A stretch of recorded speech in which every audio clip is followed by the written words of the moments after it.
बिस्मिल्लाहिर्रहमानिर्रहीम। अस्सलाम वालेकुम। कैसे हैं आप सब? ठीक ठाक हैं स्टूडेंट्स? आज हम डिस्कस करेंगे कि एंट्रीज़ को उसके जर्नल से लेजर में कैसे लेके जाते हैं। तो सबसे पहले हमने बिज़नेस स्टार्ट किया था 5,20,000 से। इसमें दो लेजर अफेक्ट हुए थे, एक कैश का और दूसरा कैपिटल का। तो लिहाजा हम दो लेजर बनाएंगे, कैश और कैपिटल, इस एंट्री के तनासब से। कैपिटल का अकाउंट ये मैंने बनाया हुआ है, ये क्रेडिट हुआ। रीज़न क्या थी? कैश डेट 1 अगस्त।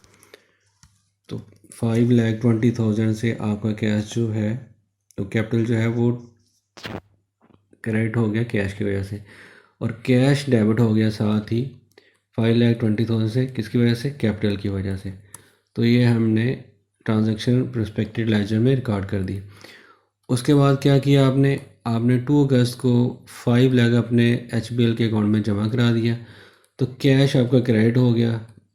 किसकी वजह से? HBL की वजह से।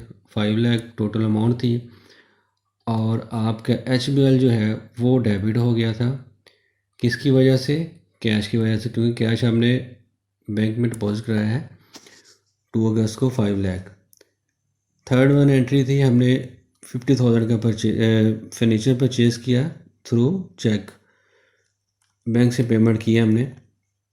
तो 50,000 का जो फर्नीचर आपने परचेज़ किया है वो आपका फर्नीचर एसेट है, डेबिट हो गया। किसकी वजह से? आपके बैंक की वजह से। तो 50,000 हमने फर्नीचर के अकाउंट में रिकॉर्ड कर दिया। उसके बाद सेम ही अमाउंट 50,000, क्योंकि बैंक से क्रेडिट हो गया, तो बैंक में फर्नीचर की वजह से 50,000 हमने रिकॉर्ड कर दिया कि वो बैंक क्रेडिट हो गया। 50,000 की वजह से हमारा एक एसेट बढ़ा, दूसरा कम हो गया फर्नीचर परचेज़ करने की वजह से। उसके बाद हमने गुड्स परचेज़ किए हैं, किससे? मिस्टर जेड से ऑन क्रेडिट बेसिस पे। 2 लाख की गुड्स थी। गुड्स डेबिट हुई हैं आपकी, किसकी वजह से? मिस्टर जाहिद की वजह से। उसके बाद इसके अगेंस्ट आपका जो अकाउंट अफेक्ट हो रहा है वो मिस्टर जाहिद का हो रहा है, और वो क्रेडिट हुआ किससे? परचेज़ की वजह से 2 लाख से। उसके बाद आपने क्या किया? ट्रैवलिंग एक्सपेंसेस पे किया आपने 5 अगस्त को। कितने? 2,000 हमने कैश से पे किए। एक तो आपका एक्सपेंस इंक्रीज़ हुआ, रीज़न अफेक्ट किसकी वजह से हुआ? ये अकाउंट कैश की वजह से। तो इसको 2,000 से हमने डेबिट कर दिया। उसके अगेंस्ट जो आपका कैश है वो क्रेडिट हो गया, और ये आपने 2,000 से कैश को क्रेडिट कर दिया। उसके बाद आपने क्या किया जी? आपने 2,80,000 की गुड्स आपने जो है वो सेल कर दी हैं। जो आपने 2 लाख की गुड्स परचेज़ की थी उसमें आपने गुड्स जो सेल की हैं 2,80,000 की। ज़ाहिर बात इसमें आपका प्रॉफिट इन्वॉल्व होगा। जब प्रॉफिट लॉस अकाउंट बनाएंगे तो वो प्रॉपर आपको शो हो जाएगा। सेल अकाउंट आपको क्रेडिट होगा, किसकी वजह से? Mister Y. आपने क्रेडिट पे सेल किया है 2,80,000 की चीज़ें,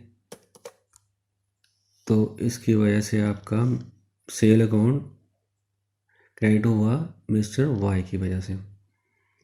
उसके बाद इसी एंट्री की वजह से मिस्टर वाई अफेक्ट हो रहा है। वो कितनी अमाउंट से हो रहा है? 280 की वजह से। वाई डेबिट हो गया, एसेट बन गया आपका 280 की वजह से, क्योंकि आपने इसको सेल किया, पैसे इससे लेने हैं, रिसीवेबल है आपका। उसके बाद वाई ने आपको गुड्स रिटर्न कर दी हैं 15,000 की। जो वाई ने गुड्स रिटर्न की है, सिर्फ फिर अकाउंट दो अफेक्ट होंगे, एक वाई का और एक सेल रिटर्न का।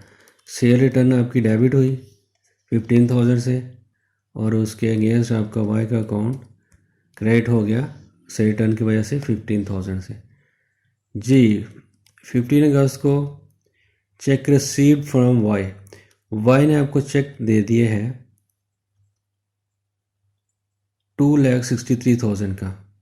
बैंक में पैसे आ गए और वाई से पैसे आपको मिल गए। रिसीवेबल आपका कम हो गया वाई का 263,000 से। एक तरफ तो ये वाई का अकाउंट क्रेडिट हुआ बैंक की वजह से, क्योंकि आपके पास बैंक में पैसे आए हैं, तो बैंक आपका डेबिट हो गया 263 से। ये बैंक अकाउंट था, ये हमने 263 से 15 अगस्त को डेबिट कर दिया, पैसे में रिसीव हो गए। जी भाई, इसके बाद आपकी गुड्स रिटर्न आई है, वो हमने पहले रिकॉर्ड कर लिए हैं, ठीक है। उसके बाद ये डिस्काउंट दिया आपने उसको पेमेंट करने की वजह से, आपने क्योंकि 30 डेज़ क्रेडिट पे माल उसको दिया था, उसने आपको अर्ली पेमेंट कर दी, तो अर्ली पेमेंट पे आपने उसको डिस्काउंट दे दिया 2000 का। तो डिस्काउंट आपका एक्सपेंस है, डेबिट हुआ, किसकी वजह से, वाई को डिस्काउंट दिया है 2000 से, उसके अगेंस्ट आपका जो वाई का अकाउंट है वो क्रेडिट हो गया 2000 से। तो ये वाई के अकाउंट में कोई बैलेंस नहीं बचा, क्योंकि हमने इसको सेल की थी 2,80,000 की, उसमें से इसने जो 15,000 है उसकी चीज़ें वापस कर दी थी। 263 इसने हमें पैसे दे दिए थे 15 अगस्त को, और 15 अगस्त को ही हमने इसको 2000 का जो है वो डिस्काउंट दे दिया था अर्ली पेमेंट की वजह से। तो जितने उसने मटेरियल लिया, जितनी उसने चीज़ें हमसे ली, उसके अगेंस्ट उसने अपने अकाउंट को क्रेडिट करके क्लोज़ करवा दिया प्रॉपर। जो रिटर्न करना था वो रिटर्न कर दिया, जो डिस्काउंट लेना डिस्काउंट ले लिया, जो पेमेंट करनी थी वो पेमेंट कर दी। जी, इसके बाद आपकी एडवर्टाइजमेंट एक्सपेंसेस आपने पे किए 20,000 16 अगस्त को थ्रू चेक, तो आपका बैंक क्रेडिट हो जाएगा, और एडवर्टाइजमेंट एक्सपेंस आपके डेबिट हो गया किससे, 20,000 से। तो आपने एडवर्टाइजमेंट के लेजर में डेबिट साइड पे लिख दिया 20,000, रीज़न लिख दी, बैंक और डेट आपने मेंशन कर दी इसको। उसके बाद बैंक इफेक्ट हुआ, बैंक क्रेडिट हो जाएगा आपका एडवर्टाइजमेंट की वजह से 20,000 से। तो ये कैश है, इसके बाद ये बैंक जी आपको एडवर्टाइजमेंट की वजह से 20,000 से आपका बैंक क्रेडिट हो गया।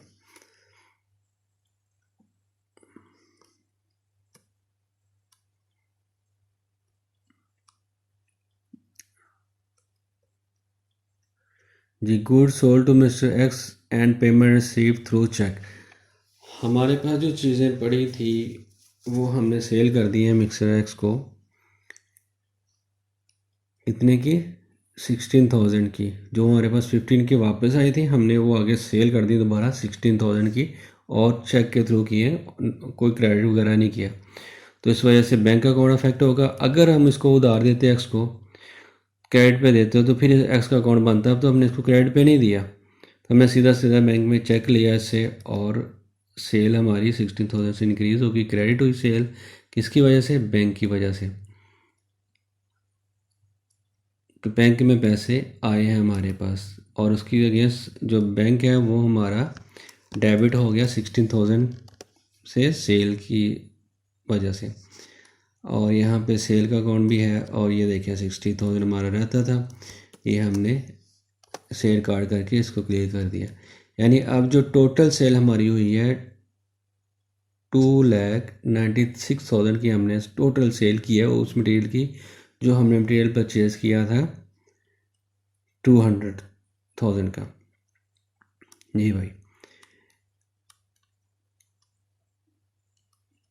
96 आपका प्रॉफिट नहीं होगा, बल्कि 96 में आपके एक्सपेंस निकलेंगे, वो सारे खर्चे वगैरह निकल के, तो फिर जो बचेगा वो आपका प्रॉफिट होगा। ठीक है, जब प्रॉफिट लॉस अकाउंट बनाएंगे तो आपको अंदाज़ा हो जाएगा चीज़ों का। जी, अब हमने जो क्रेडिट पे मटेरियल परचेज़ किया था, गुड्स परचेज़ की थी मिस्टर जेड से 2 लाख की, हमने उसको पेमेंट कर दी है। अब इसके अगेंस्ट क्या होगा, मिस्टर जेड का अकाउंट जो है, बैंक से पेमेंट की, बैंक अकाउंट क्रेडिट हो गया मिस्टर जेड की वजह से, और मिस्टर जेड का अकाउंट जो पेबल था वो डेबिट हो जाएगा आपका, बैंक के थ्रू पेमेंट किया तो बैंक की वजह से हो जाएगा। ये ले जी, आपने सेल के अकाउंट को भी इस ट्रांजैक्शन में, यानी इन ट्रांजैक्शन में आपने सेल के अकाउंट को भी नील कर दिया है, और परचेज़ के अकाउंट को भी नील कर दिया है। जितनी आपने सेल की थी उसके पैसे आपने सारे ले लिए हैं, और जितनी परचेज़ की थी उसके सारी पेमेंट आपने कर दी है। यानी सेल के अकाउंट को क्या नहीं कह सकते, हम कहेंगे कि सेल के अगेंस्ट जो आपका एसेट क्रिएट हो गया था, रिसीवेबल क्रिएट हो गए थे, वो भी आपके नील हो गए, और जो आपके पेबल क्रिएट हुए थे वो भी आपके ज़ीरो हो गए, हमने सारी की सारी पेमेंट कर दी है।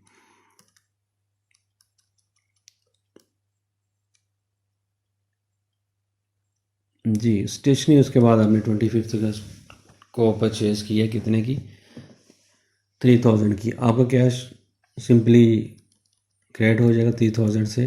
कैश पे परचेज़ किया है स्टेशनरी, क्योंकि आपने कैश पे परचेज़ किया है तो स्टेशनरी आपकी एक्सपेंस है, डेबिट हो जाएगा 3000 से और कैश की वजह से हो जाएगा। इसी से आपका कैश क्रेडिट हो जाएगा 3000 से।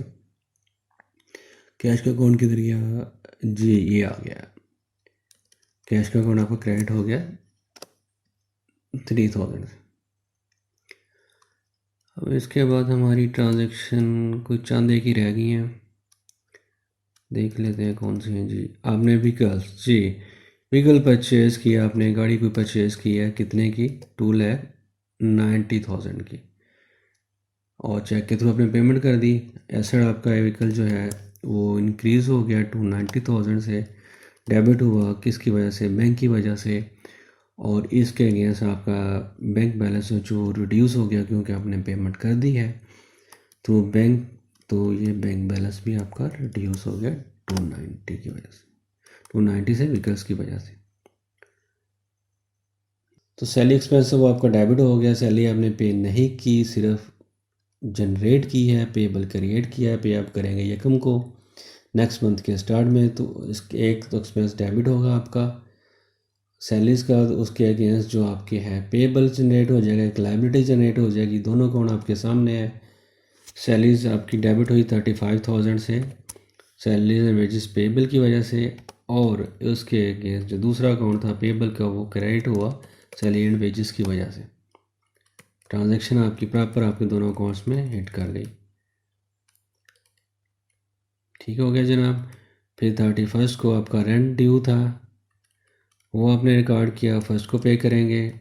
रेंट एक्सपेंस डेबिट हुआ 10,000 से पेबल की वजह से, और दूसरा रेंट पेबल क्रेडिट हुआ रेंट की वजह एक्सपेंस की वजह से, और ये आपने प्रॉपर रिकॉर्डिंग इसकी दोनों लेजर में कर दी। उसके बाद इलेक्ट्रिसिटी बिल है 7,000 आपका बिल आया हुआ है, वो भी अभी 31 को आया है और ड्यू हो चुका है, अब पे करना आपने सितंबर में जाके। तो इलेक्ट्रिसिटी एक्सपेंस आपका डेबिट हो गया जनाब, पेबल रीज़न बना, और ये हो गया जी आपका डेबिट 7,000 से, और पेबल का रीज़न बना इलेक्ट्रिसिटी एक्सपेंसेस, और ये आपका क्रेडिट हो गया 7,000 की वजह से। जी जनाब, ये टोटल ट्रांजैक्शन थी। टोटल ट्रांजैक्शन हमने उठा के उनके रिस्पेक्टिव लेजर्स में डाल दी।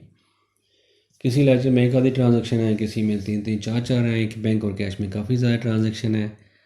अब ये है कि आपने ये रिकॉर्ड किया है, बैंक आपका कैपिटल क्रेडिट हुआ है किसकी? कैश की वजह से 5,20,000 से, तो क्रेडिट बैलेंस है 5,20,000 से। लेजर का डेबिट क्रेडिट बैलेंस हमेशा बैलेंस होता है, तो जो बैलेंसिंग फिगर होती है वो अपोजिट साइड पे जाके लिख दी जाती है कि ये साइड ज़्यादा इंक्रीज़ बड़ी थी, इधर कुछ भी नहीं था, तो जो डिफरेंस था इसका 5,20,000 को हमने डेबिट साइड पे लिख दिया, बैलेंस है वो क्रेडिट साइड का। इसी तरह बैंक देख लें आप, बैंक में आपके भी जो टोटल ट्रांजैक्शन हुई हैं वो हुई हैं जी जनाब, आपके टोटल डिपॉजिट हुए हैं 7,79,000 के, और जो टोटल आपकी विदड्रॉल हुई हैं वो हुई हैं जी 5,60,000 की। जो बैलेंसिंग फिगर है वो आपने यहाँ पे लिख दी 2,90,000। इसी तरह आप तमाम लेजर को बैलेंस कर लेंगे और उनकी अपोजिट साइड पे उनकी बैलेंसिंग फिगर लिख देंगे, यानी जो साइड कम है वहाँ पे जाके बैलेंस लिख के उसकी फिगर मेंशन कर देंगे। अच्छा, एक बात दोस्तों याद रखिएगा कि ये कोई प्रॉपर फॉर्मेट आप कहेंगे हर जगह पे ऐसे फॉर्मेट यूज़ होगा नहीं, बाज़ लोग टी अकाउंट बना के भी कर लेते हैं, बाज़ फॉर्मेटिंग चेंज हो सकती है लेजर्स की ना। डिफरेंट ऑर्गेनाइजेशन जब हम जॉब्स में जाएंगे या आप जॉब कर रहे होंगे, आप देखेंगे कि आपके सॉफ्टवेयर के जो लेजर्स प्रिंट निकलते हैं उनके फॉर्मेट अपने हैं, तो इस तरह ये फॉर्मेट चेंज हो सकते हैं। अगर फॉर्मेट चेंज होगा तो आपने घबराना नहीं है, सिर्फ यही देखना है लेजर डेबिट हो रहा है और किसकी वजह से हो रहा है। आपने वो ट्रांजैक्शन प्रॉपर्ली रिकॉर्ड कर देनी है और एंड पे उन सबको बैलेंस कर देना है। अब इंशाल्लाह नेक्स्ट हम इसके बाद देखेंगे कि इन बैलेंसेस से हमें ट्रायल बैलेंस कैसे बनाना है। Thank you.